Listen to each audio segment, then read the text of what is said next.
What's going on YouTube? My name is Mr. Crippled and today I'm going to be bringing you my Athena guide. Now before I get into the video, don't forget to like, comment, and subscribe. And if you'd like to keep up with any of my future content, I will be leaving a link to my Discord and my Twitch in the description below. Now, Athena to me is very arguably one of the best, if not the best god in the game. Way too tanky, way too much damage, and has some of the craziest CC and team fight potential basically in the game. There's not a lot of guys that can really outdo her. Even in Smite 1, she was, in my opinion, she was probably the best Guardian to play, and there's not a lot of counterplay to her. Especially now that Beads is on such a low, or on such a long cooldown. You had to do so much just to counter this god in general, and I wanted to go ahead and help my fellow degenerates to figure out how to play her the most effectively. Now, as usual, I'm going to be going over her passive first. Her passive being Reach. After using an ability, your next basic attack becomes a ranged projectile that does bonus magical damage. This ability can crit, and it scales with strength, and it's mostly with strength, but also 70% intelligence. So this hits extremely, extremely hard, especially if you build an item like Polynomicon, if you want to do DPS things, or if you want to troll and do like an attack speed build, this crap hurts. As usual, I like to go over her abilities in order of most important or least important to most important, and the least important ability on Athena is her 3. Now, it is the hardest hitting ability out of all of her, out of her entire kit. However, the second hit of this does take a little bit of practice to get to hit, and in most cases, you're going to be putting her support, so your job really isn't DPS. So you're more than likely going to be leveling this last, especially with how they reworked her, how her 1 works. Basically, she summons an AoE phalanx of soldiers.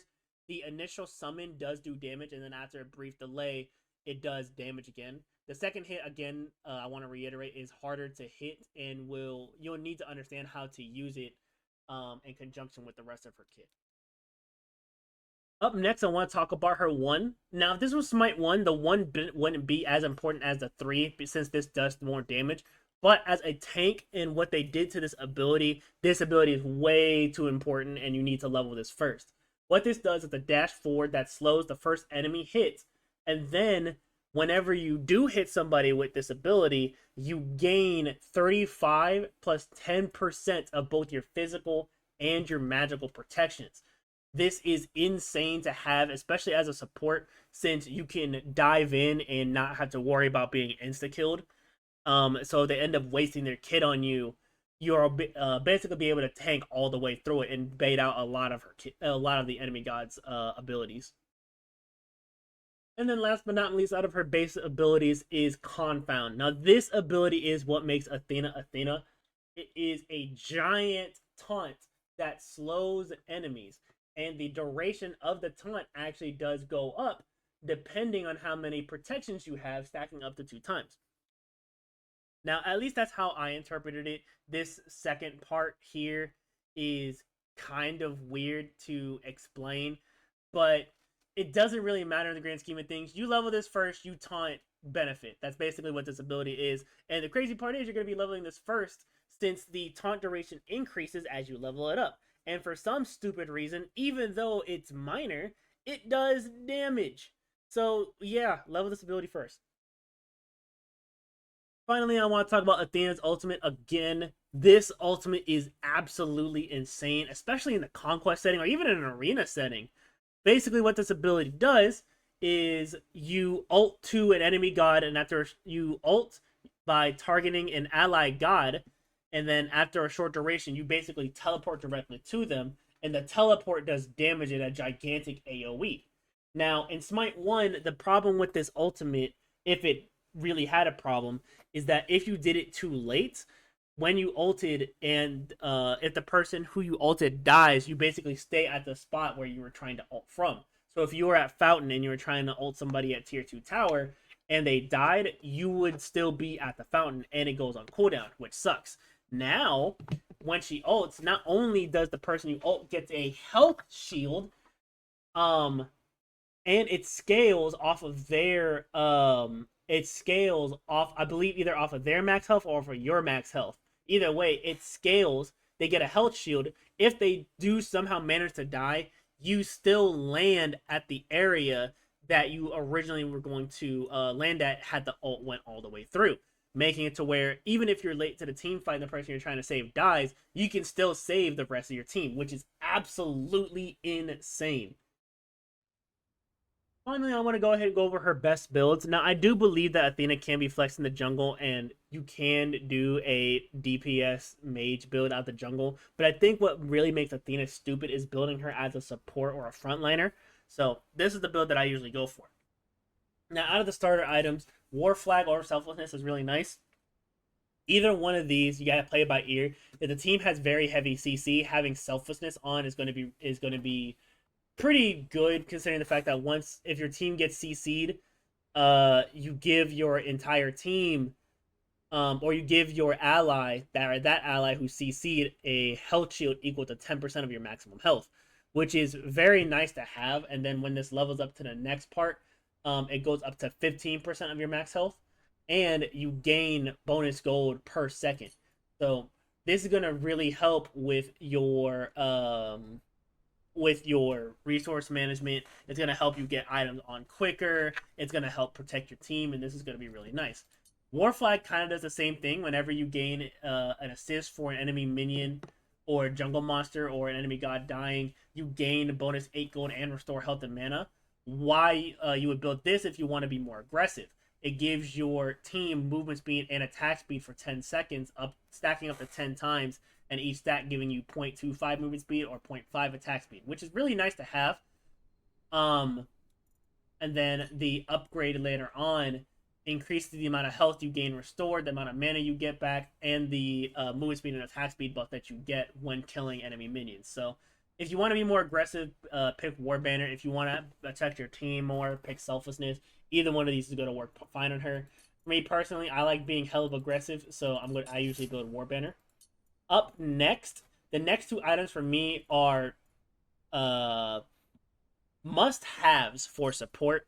Those two items being Prophetic Cloak first, as this does take the most amount of time to stack.